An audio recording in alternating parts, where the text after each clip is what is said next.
that you watched the tape, or did that kind of affirm your opinion on that? Yeah, we're right there. That's the frustrating part is we're right there. We have a chance almost every game we've been in this year so far to finish. Don't like to talk about the past. If we watch the film as a team, as players, we can easily see where we can be. But then again, we're looking at where we're at, and the main thing is we have opportunities. We just got to finish these games. I know we're getting to the point where finishing, but that's one thing we got to do first before we start to win. We got to finish these games. Can you go into how you guys approach whenever you guys go in a heavy formation, defense go in heavy formation, you're going to run. I mean, how because Love Smith was talking about linebackers after the A-gap, that can't happen. How do you guys kind of discern how to block that and knowing that there's just going to be a lot of traffic there? That's one thing we got to do better. When we realize that we're a run first team, that's what we try to establish ourselves to be. And when we get in those situations, we see those linebackers ready to shoot gaps downhill. We got to be ready to get off blocks and take on those linebackers, because that's one thing we can't have. If we want the run game to be consistent, when we get in tough situations, when the defense puts us in a tough situation, you got to be able to execute that if we want to be able to run the ball consistently every time. Finishing, when in particular do you feel like you all need to finish better? What areas of the offense? I guess at this point it's been end of the game situations. Having everybody on the same page. At the end of the game is finishing at the end of drive. So we have, when defense gets a turnover and we on their side of the field, we got to end with 7 points instead of 3 when we're right there to get 7 points. So that's one area, just scoring, I think, and when we're down in those situations. Do close losses nod you more than bigger ones? Say it again? Do close losses nod you more than nobody wants to lose, a blowout or a close game, but, when you look at it, close games probably do bother you a little more, because when you in the game and you have a chance to win and you don't, come out with a win, that's probably, So I would agree with you. That probably does bite at you more, but then again, nobody wants to lose in the first place. I'm curious how people respond. Yeah. Because obviously there are corrections after losses either way. Yeah. Is there some kind of urgency, or once so many of those stack up, does it become different in that way? What you mean different in which way? I don't know. Just after 3 close, is it different to how people respond? I feel like that. I guess as a team, it gives us some sort of, I would say, it gives us that hope that we are a good team. You know what I'm saying? We just gotta finish once again. We are a good team, and as you guys see, we lost all these games that are close. So that does give us the fact that we're here, we're battling. That lets us know that we're a good team. We just got to come out of the way to win on top. Hey, Jim, towards the Chargers and these guys blocked that kind of had a chance to dig into the film this year. Just your thoughts generally about their front, close plays. Of course, we play defensive fronts every year. Every game, everybody's going to have good players here or there, but it's more so, we got to figure out a way to block, their whole team defensively. They got good players, secondary, a couple good linebackers, but more so people are going to point out the defensive line, that's where they're most stacked at. But I think if we, we watch film like we're supposed to, and I think everything will be all right. It's more so the scheme thing. We got to, we're trying to figure out not just players. So, yeah. What have you thought of Scott Quessenberry, how he's been able to step up, and how have you thought the communication's gone with him in there? It's going great. Scott has done a good job since he's been in there. He's always been you can tell he's one of those guys that like to make sure everybody's at the right place at the right time, because he's always talking, always communicating. He does a great job with that. Larry said that he was over-communicating. Yeah, that's what I'm saying. And that, sometimes that's what you want in the center. Somebody that's if something changes, they're blurting out, this is coming, that's coming. So he's been doing a great job with that. That's how he is. I imagine those short yardage situations, that's something that kind of comes on to you guys too, talking to each other. Right? Yes, exactly. Everybody's got to.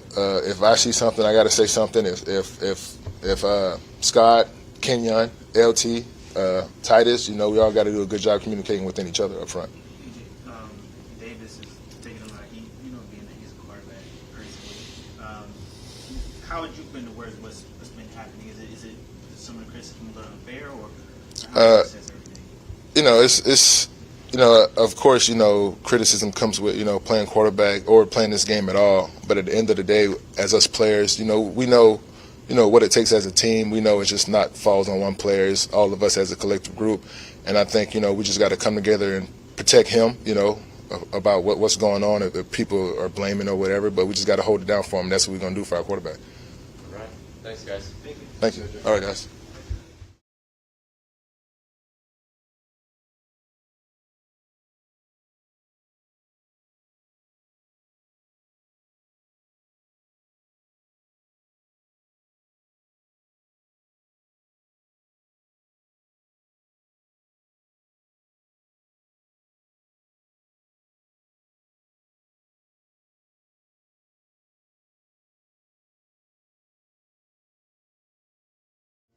That was a big setup for a touchdown. I mean, how did you feel that play? Just getting that opportunity.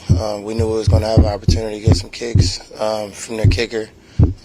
Big ball guy, like he's going to definitely give us an opportunity to get some yards. And I mean, that's what happened. We created an opportunity for our offense to get the ball in good field position, and they had an opportunity to score with it. Maybe it was something on tackling and wrapping up and all those things. I guess at all three levels there were some missed tackles. What did you see when you watched the game in terms of your kind of commentary of the missed tackles and what you guys can do in season to get better at that aspect of the game? It's just really just doing it. It all comes down to just doing your job and playing your technique. I mean, tackling. That's something that that we kind of been seeing that we need to work on and kind of put more emphasis on it throughout the rest of the season. I'm pretty sure that that's going to be enforced by the players and the coaches. In what way do the players and the coaches enforce it? I mean, like there are certain drills that we gonna have to do. You know what I mean? And I feel like throughout this week is probably going to be more tackling drills, emphasis that we're gonna have to do today. Can you talk about the challenges the previous 2 weeks facing the quarterback that is more able to make some plays happen with their legs, extending plays, and then when you get to the Chargers, tends to be maybe a more pass-heavy type quarterback. But what is it like in your film preparation there, and some of the things that you need to accomplish? Well, I'm pretty familiar with Herbert, and I know his ability and what he can do. And when he gets out the pocket, he does the same thing that he does in the pocket. He has a good arm. He's a good quarterback. He's smart with the ball. You know how to make those plays down the field. He's a tough guy. He's going to sit there, take the hit. He's going to move the pocket. So what we got to do is continue to do our job and contain him and, try to get him off his spot. Since you've been in Houston, you kind of flashed some of that talent you showed with the Chargers when you were first team All-Pro. What about Houston has allowed you to kind of tap back into that ability? Obviously just playing free. I mean, they tell us, they teach us, what we have to do, what we need to do. But, I mean, it's really up to you when you step on that field. You have to go out there and perform. You got to play your best. And I think that's just what it really just kind of melt down to. Can't get complacent with myself. You know what I mean? I wish, I want to bring the whole team around that. Don't get complacent with, just being satisfied. You got to go over the top of that. You know what I mean? And that's how you're going to play your best. What's that, guys? Yeah. This is, I keep hearing, often say, feel like we're close. Players say that, coaches say that. Do you still feel that way, even after, I'm sure, what was Yeah. like last week? Absolutely. I mean, you can see it throughout the game. We out there, we playing together. It's just certain things where we got to learn how to finish the game. And that's what it really comes down to. As long as we can finish the game, I think we won't see any weaknesses in what we're doing out there. You guys have had a lot of a bend but don't break type of approach through the first 3 weeks. What's allowed you guys to not break most of the time? You guys have been over 2 times. I would say, the defense, we know. A lot of situations in the game, it comes down to us as well. You know what I mean? If the other team don't score, then who can score? You know what I mean? So it's kind of a hand-to-hand thing. When our offense is not clicking the right way, it's expected for us to step up and kind of create those turnovers, make plays, get our offense the ball, and kind of get them the opportunity to put points on the board. but at the same time, we can't give up points either. So that's kind of how I look at it. So at the same time, it all works together. So, once one phase is not doing well, the other phase got to pick up where they left off. Obviously, these games are closer than the last year, but y'all got through the year.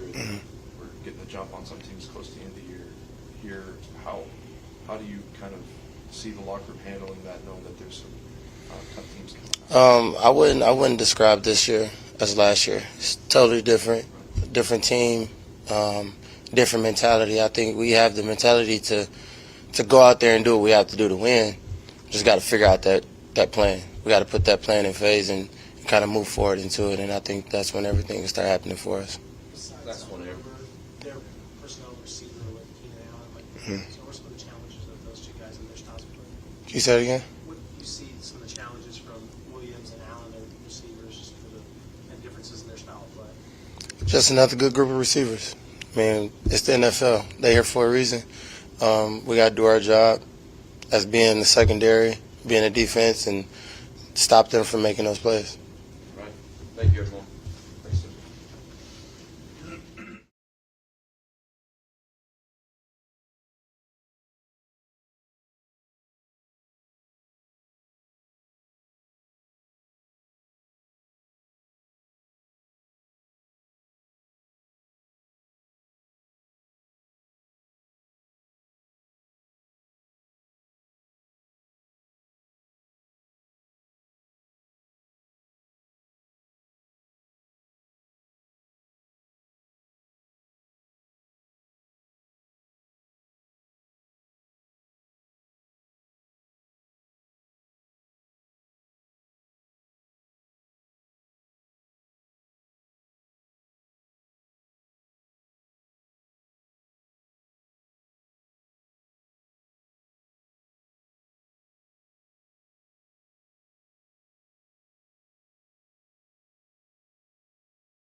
Losses, first 3 of this first 2 of the season, a tie.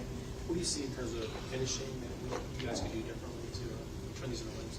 Yeah, really just doing the same things that got us to the point where we were either in the lead or gave our chance to win the game. So I think just go back and look at that on the film, see where we went wrong, and just figure out how to eliminate those things and those explosive plays to get those other teams to get the momentum that they need to get themselves over the hump. What's been the biggest issue with the run defense? Just got to tackle, wrap up. We preach a lot of knocking the ball out. Sometimes you just got to get the man down in general. So a couple times we got to be more physical at the point of attack and just push the power backwards a lot of times, and they get too many yards initial on those first, second down run. So we got to stop that in order to get us in good situations. In terms of Austin Eckler this week, his versatility, what are some things with a back like that that you got to do, try to contain him? Yeah, I mean, he's a versatile back. Catch the ball good out the backfield, be able to run 20 tackles pretty good. Overall, just a good back in totality. But just like any other running back, pretty much every week, I mean, we got to treat him the same way, make sure that we stop the run on first, second down, so no matter how they want to get to him the ball. But we do that, and I think, like I said, we should continue to. That should be a pretty good game plan moving forward for us to consider set us up to win. Only 4 teams have more sacks than you guys right now. How do you describe what's going on with y'all's unit right now? Like I said, sometimes good ain't good enough. You know, we got to continue to try to do more and more of that, so that way we can, you know. That's what we also, as being a team, you know, pick up the slack, whether others aspects where we might be lacking or needing more energy at that time. And I feel like if we got a bright spot there, why not keep capitalizing on that, so that way we can eliminate other opportunities for teams to come back in the game or things of that sort. That's just how I view it, and how we view it as a defensive line unit for sure. John, are you learning a lot from Jerry? What are some specific things that you pick up from watching Jerry? Yeah, I mean, he just plays. As y'all see, he's still just going. I mean, there's no hesitation, no thinking. He's just going. And that's just come from preparation, how he goes about himself throughout the week. I mean, he's taking every single note you could think of and going back through his game plan every single day throughout the week. So he's a guy who's done it multiple years. So as you see, that's a guy I would definitely love to keep taking notes from. And as you see, the proof is in the pudding, obviously, with his results so far. So every single note. So, like, what's his process? Say it again? You said he goes through every single note. Oh. Or remembers every single note. What's his process? Yeah, I mean, it's pretty much just how he goes about it. I mean, even though, because as we all know, there's only certain ways to block a 4-3 scheme or 3-4 scheme after a while. So the run plays, I guess, get repetitive, but at the same time, I guess he goes back and looks at each game, each practice as well, whether it's a run heavy day or pass heavy day. He goes back and watches himself and focuses on his craft and things that he does differently and that he shouldn't do, obviously, against certain things with, you know, just with different pass sets and different run schemes and different things that he gets little inklings off of watching film. And I think just his detail of all of that while still being this many years, 13 years in the league, you know, just watching that, I think that is a true testament of why he's still in the league. And to follow that, how has your process changed over the years? Yeah. Yeah. Yeah, I mean, I think mine still stays the same. I mean, I pretty much just continue to watch. I just think he's playing, he's flying around. I want some of that good juju too. So I think overall he's balling, dog. And I think that's, as you know, it's helping our defense, is giving us that spark. And obviously him being 13 years, you would like, how's this old dude giving you a spark? He balling, man. And I keep taking notes from that. And like I said, it's going to continue to come moving forward. And we'll all continue to get on that level for sure. You guys have played well in the first 2 games. You kind of seemed maybe a little bit out of character last week. Did you all take exception to that? Did y'all approach that? Was there talk among the players at all? Meaning what against? Defense, Yeah. you know, in particular, I mean, it just seemed like Yeah. all were, you know, had the upper hand in the first 2 weeks. Mhm. This week, you know, the run game got the best of you guys, of course. Mhm. Did you all take exception? Feel like this wasn't who you all were? No, yeah, for sure. We definitely understand that that's obviously not the standard.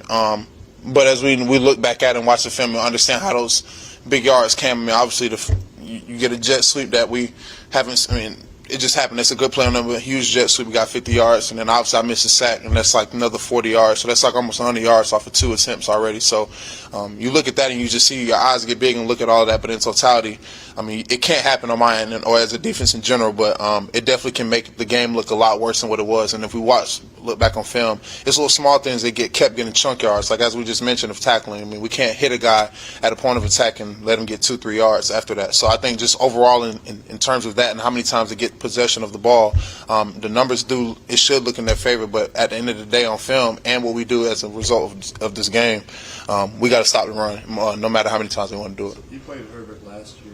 Obviously, he's playing banged up a bit the past couple of weeks. What do you notice about him? How do you describe him? Yeah, I actually didn't play last year. I had COVID last year. So, but yeah, I mean, watching from film, I just see how he is, and I've been on him even at the Senior Bowl at times last year, or my rookie year, coming into the rookie year. That was just watching him how he is, and just in general going to scrimmage, just kind of the feel how he is. I mean, he's a tall quarterback, big guy. He can move around, and he's very strong arm. He's very smart and decisive. So I think he has a lot of. I mean, as we all see the results with this guy, I mean, he can sling it a mile away. But at the same time, we're just going to continue to make him feel comfortable. Same approach every single week while we try to get him on the ground. So you follow up on John's question. You mentioned that the jet sweep, just a field long run, and obviously the 52-yard. Yeah, start off third. Right. For sure. That kind of give you guys more confidence out there. We clean these things up, we'll be just fine on defense. Yeah, and that's a good point. At the same time, it's like those are also the things that could lose you a game. We have to understand that it's one play. I mean, and as a defense, you coming out in the second half, their first drive, you want to obviously initially just stop their momentum because that's what they're trying to just get back on track. And I think overall, when you look at the big plays that we had, it's just whether it's a miscommunication or it's a little small break of us not trusting our technique or trusting the system. It's all, as you mentioned, we know the ability is there, and once we all identify that is just one thing of just trusting it and making sure we follow through it and execute it 100%. We'll see those minor mistakes that could turn to big mistakes clean up. Last one. All set. All right. Thanks, guys. Appreciate y'all. Yeah.